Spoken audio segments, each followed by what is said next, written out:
ESPN once again punks Jeanie Buss for manipulating the Lakers. Other media outlets recognize USC has a defensive coordinator in mind. Nice of them to catch up. And the Galaxy are on the verge of adding a major attacker. Good morning. I'm James. And this is your daily dose of sports and snark for the greatest sports city in the world, Los Angeles. This is the faithful Angelenos Morning Report. It's January 22nd, 2026. Welcome back at long last to the home office. We have an absolute ton to discuss yet again. So if you like being in the know about LA sports, clickety-clack the like button. Clickety-clack the subscribe button. There's a notification bell. Hit that. It'll let you know when we drop an update. Sharing is caring. Let people know we exist. By all means, comment. A super quick look at the scoreboard. We have so much to talk about. Northwestern 74, USC 68. Elijah Arenas had some highlights. This is a bad look, though, for USC. They should never lose a game like this. Meanwhile, tonight, the Lakers are at the Clippers at 7 o'clock. So, what do you say we get a head start on the news? For decades, going all the way back to the 80s, for Pete's sake, drama has just washed over the Lakers like baby oil on the new dancers at your local Spearmint Rhino. There's a reason why HBO created a series called Showtime. There was always tension, always drama inside the halls of purple and gold. It's not new. It goes way past LeBron James playing general manager. It goes past Shaq and Kobe. It goes Magic Johnson's abrupt retirement due to HIV. Or Magic taking control of the franchise from Kareem Abdul-Jabbar. Or Magic getting Paul Westhead fired. Whatever. Drama with the Lakers, peanut butter and chocolate. It's the Reese's Cup of the NBA. Some coaches were better at rising above Laker chaos than others. Pat Riley, Phil Jackson, Darvin Ham sure as hell couldn't. It's the trade-off that we make as Laker fans. And I bring this up because ESPN took one last shot at wringing all the scandal, all the palace intrigue from the glamour franchise of the NBA. Under the headline, "She fired everyone." Gee, that doesn't sound shrill, does it? ESPN basically alleges Jeanie Buss exploited everybody, everyone, as a tyrant boss babe. And since she once posed for Playboy, you could argue she was once a babe.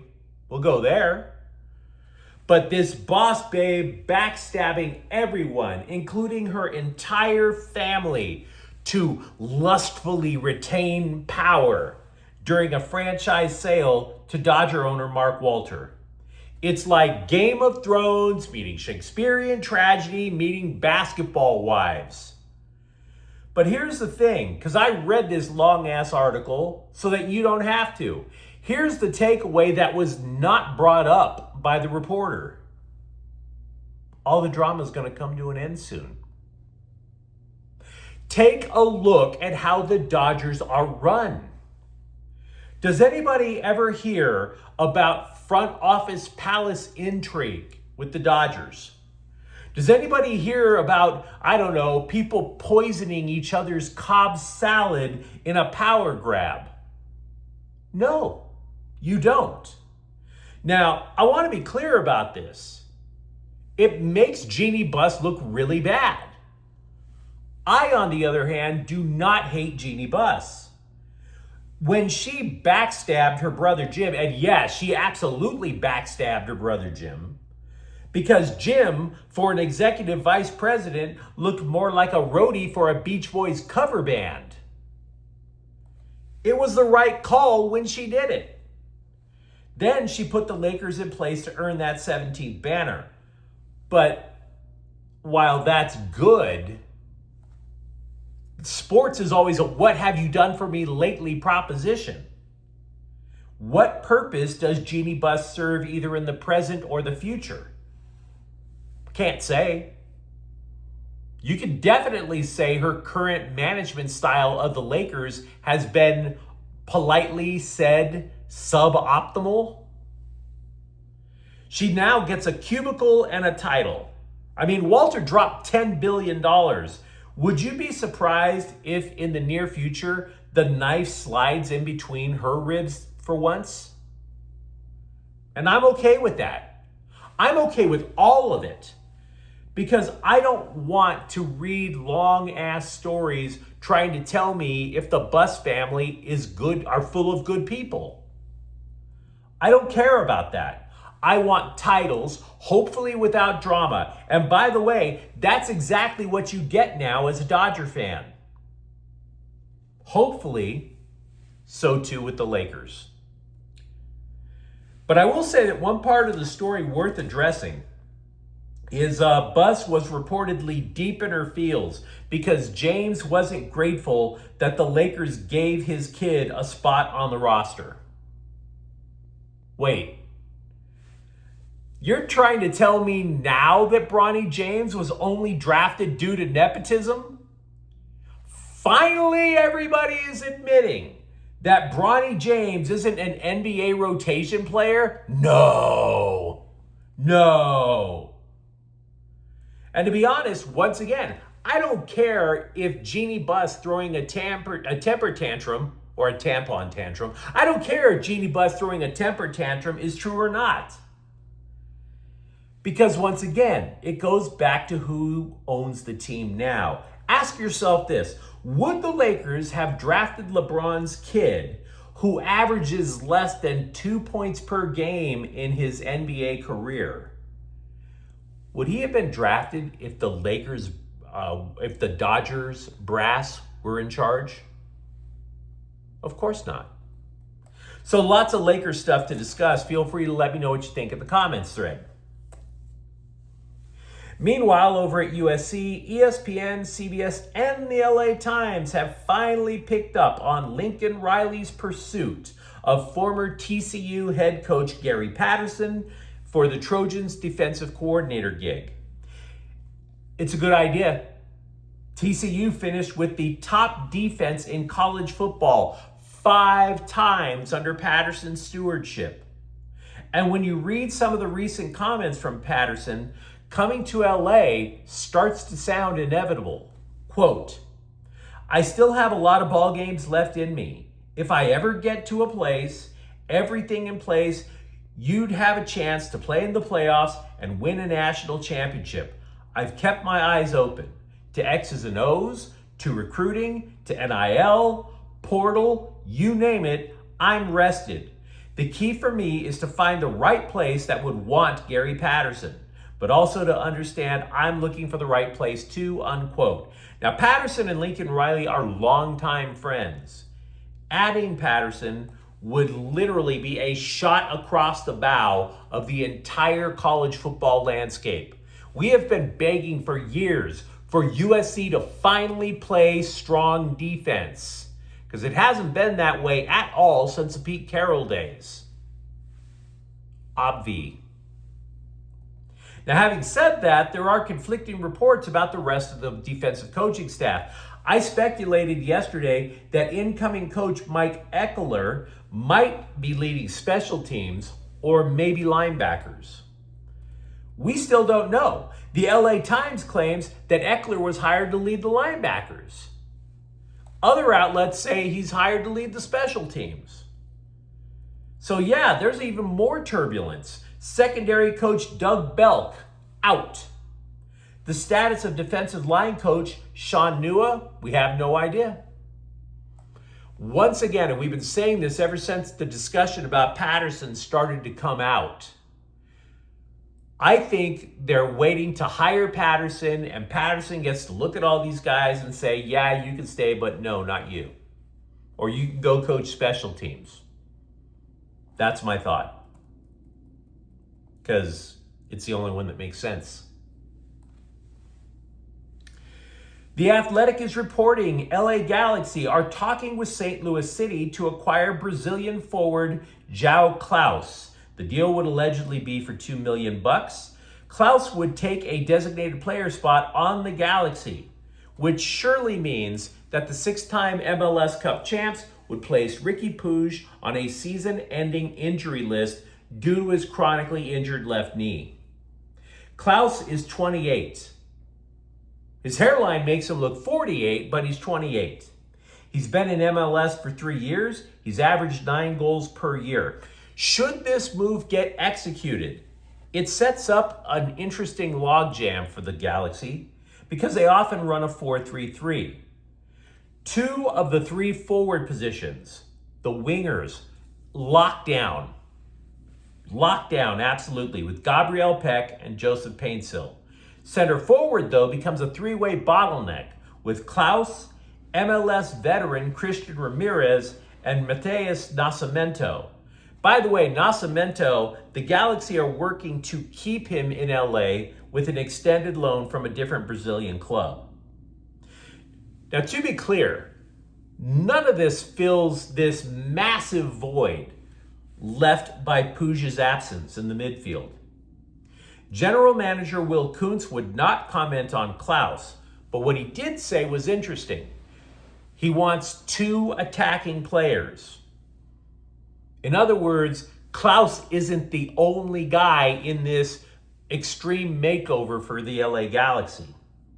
Now, I'm not suggesting that they have found the next Riqui Puig, but they damn sure need a playmaker. And whoever they do get, Klaus is only under contract for 1 more year. So once Klaus goes, if Puig is healthy, he slides back into that DP slot. Which does matter because Puig is a 1 of 1 in MLS. He is a unicorn. But the Galaxy know they need an attacking mid. You might recall we were very skeptical of an alleged big Dodger trade rumor in The Athletic about Milwaukee ace Freddie Peralta. Well, Andre Friedman was asked point blank if the Dodgers wanted to add starting pitching. So saith Freeman, quote, "We are not," unquote.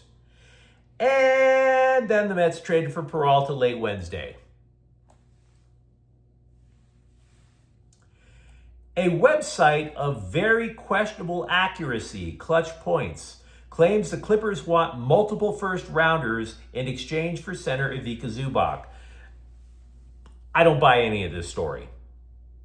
For example, Boston did reportedly offer 2 first-rounders, but because Boston is a title contender, that would have been super late in the first round. They may as well have been second-rounders. And frankly, I don't think Zubac is worth 2 lottery picks. So there's a big gray area there. And by the way, more importantly, the reason I don't believe this, the Clippers have rallied huge since their terrifyingly bad 6-21 start. The Clippers are in the play-in tournament. They're likely to climb even higher in the play-in tournament because Golden State lost Jimmy Butler for the year. I have made no bones about my skepticism over the potential hire of Mike McDaniel as Chargers offensive coordinator. I went on a long rant about it yesterday. But we are always double checking our work here. I am not omnipotent. I do not claim to be right about everything. So take the following as completely rampant speculation on my part. One of the complaints I had is that McDaniel's offense in Miami was focused completely on speed. Why? Because they had Tyreek Hill. What if the Bolts are interested in acquiring Hill? Miami is probably going to want the cap space. Now, granted, a move would be a massive risk. The dude's knee last year burst into flame. He's 31 years old. At some point, your legs do go. And he has a contract that would make you want to urinate blood. The average annual value of it, $30 million. But I bring this up because not only would McDaniel probably like to have Hill damn sure is noticing that McDaniel went to LA, but the Bolts also have the most cap space in the NFL. Again, complete speculation. But if it sounds like it makes sense, let me know what you think. I have been anti-Angel City FC for one reason. They don't win. I don't even know if they're even interested in winning. But I want to mention something because I sort of, maybe want to congratulate defender Savi King on returning to training less than a year after she suffered a cardiac event on the pitch. But there is a caveat.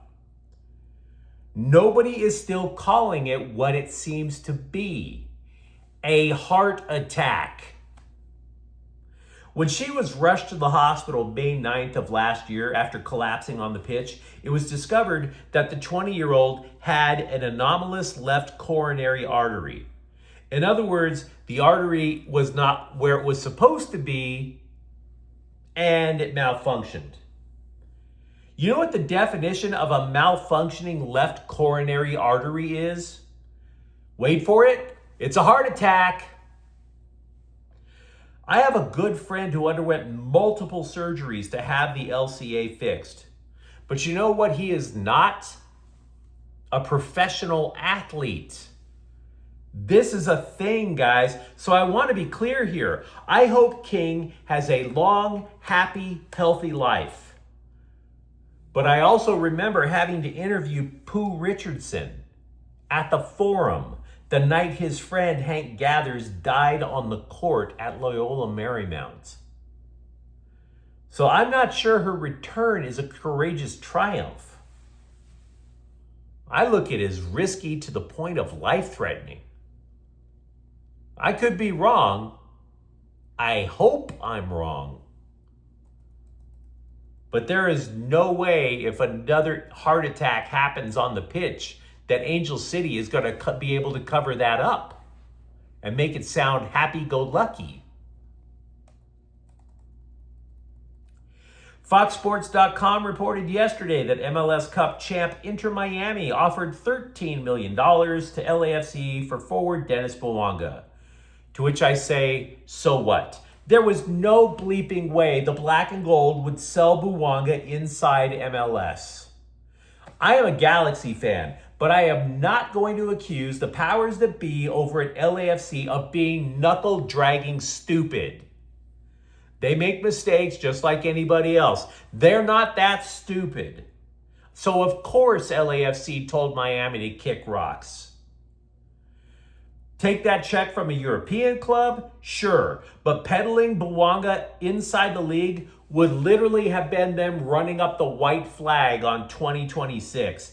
That would have caused a revolt. Now, having said that, here's something that you should keep an eye on if you're an LAFC supporter. The Athletic is reporting Bouanga wants a contract extension. He's already signed through 2027 with an option for 2028. But here's the deal. He's 31 years old. When the wheels come off a soccer player, it is a dramatic fall. LAFC need look no further than Carlos Vela. But you let me know what you think in the comments thread. Talk to me about what you think Jeanie Buss's legacy with the Lakers is going to be. Or for that matter, if you do see a defensive staff overhaul starting with Gary Patterson at USC. And if you enjoyed this update, don't forget to subscribe to Faithful Angelenos. We're talking LA sports every single day. Thank you for watching. I'm James, and we'll be back tomorrow. Faithful Angelenos is a Kian Cortel Queso production. Take care.